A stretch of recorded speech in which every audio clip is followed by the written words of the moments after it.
কিরে গুজাতা বুড়ি, রিক্সাওয়ালার বউ, পাখিওয়ালার বউ, তুই নাকি কালকে রাতে লাইভে আমাদের নামে আর সোনালীর নামে যা খুশি যা না তাই বলেছিস।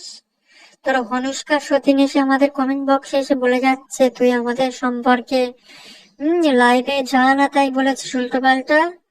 তুই, তোকে আর কিচ্ছু বলতে ভালো লাগে না কেন বলতো? তুই কোনো দিক থেকেই হ্যাপি নোস না, আছে তোর ছেলে আর তোর দুটো মেয়ে থেকেও নেই। হ্যাঁ, তোর কোনো অসুখ হলেও তোর মেয়েরা তোর পাশে এসে দাঁড়ায় না। ছি ছি ছি, এর থেকে আর দুঃখের কি বিষয় বল? আর তোর শেষ বয়সে দেখিস তো কি অবস্থা হয় রে। তোর শেষ বয়সে কি অবস্থা হয়? একটা কাজ কর, তোর তো দুটো মেয়ে, তোর ছেলে নই, তুই তো সুখী নস। তুই কি সুখে আছিস তুই? একটা কাজ কর, একটা ছেলে অ্যাডপ্ট কর। অ্যাডপ্ট মানে জানিস না মনে হয়? অ্যাডপ্ট মানে দত্তক নে, একটা ছেলে দত্তক নে।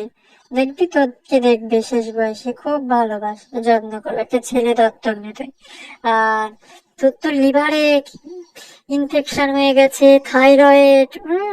যাদের দুটো মেয়ে হয় না তাদের এমনিতেও থাইরয়েডটা হয়। কারণ আমি এটা ভালো করে জানি, আমাদের ফ্যামিলিতেও একজন আছে, মানে আমাদেরও রক্তের সম্পর্কে একজন আছে শ্বশুর বাড়ির ওখানে, তাদেরও দুটো মেয়ে ওই রকম রোগে জর্জরিত। বুঝলি? তোর শেষ বয়সে খুব খারাপ পরিণতি আছে রে, তুই এরকম কোর্ট কাচারি করিস না বুড়ি বয়সে। তুই লাইভে আমাদের নামে নোংরা কথা বলছিস, হ্যাঁ? তোর অনুষ্কা সতীন এসে আমাদের কমেন্ট করে বলে যাচ্ছে চালিয়ে যা চালিয়ে যা, ভালো করে চালিয়ে যা, একদম যে আসবে না তার একদম খারাপ বাঁশ ঢুকিয়ে উঁচু করে দেবো, বুঝলি বুড়ি মাগি?